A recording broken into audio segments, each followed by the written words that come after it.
Hello guys, kamusta? So, re-review ko lang tong X-Vape. So, for context, lumipat tayo ng X-Vape kasi may problem dun sa DTI regarding sa mga Relics na product. So, napilitan tayong lumipat at maghanap ng ibang vape. So, dito sa location ko sa Quezon City, ito lang yung available na nahanap ko. So, regarding sa X-Vape, eto nga, kung mapansin nyo, may apat akong flavors dito kasi eto lang yung available na meron doon sa vape shop na malapit sa akin. So, sa flavor, okay naman guys, walang problema. Medyo rich yung flavor niya dito sa mango, tas eto strawberry, then eto medyo may pagka-cola or coke ba? Ay, hindi, wrong. Ano pala siya? Chocolate. Tapos ito ay ata yung medyo fruity.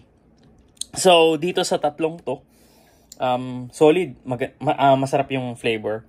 Ito, kung mapasin nyo, isa lang. Kasi sobrang fruity na siya na parang OA na. OA na yung lasa.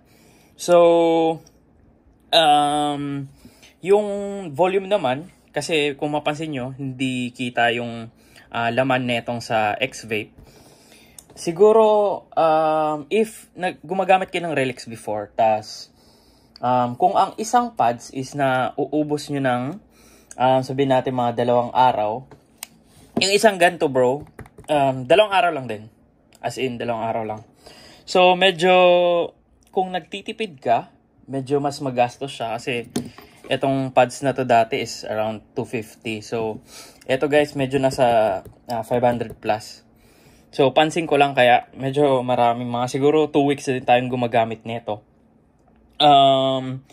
Flavor. Tas ito, tina-charge lang siya. So, ayan yung Type-C. I mean, okay naman. Goods naman kung kailangan na talaga ng alternative para mag-vape. Iwas-iwasi tayo dito. So, kung mapansin nyo tong may isa dito na ka-line up din to ng X-Vape. Na-review ko na to. So, i-include ko na lang sa description yung review. So, ayun lang. So, ayun nga. Shortcut lang. Recommendation siguro mga dito sa X-Vape lineup. Siguro pwede ng 8. As alternative sa Relics mo. Since wala pang mga Relics products lately. So, if nakahanap kayo ng ganito, don't be shy. Try nyo na guys. Walang problema. Siguro, if trip nyo yung lasa ng Relics, medyo may pagka-similar sila. So, except dito, talagang personally hindi ko siya trip. Sobrang OA talaga ng lasa niya. Parang maasim na hindi ko maintindihan. Etong pink na to. So, ano bang na ito? Red Tide. So, yan.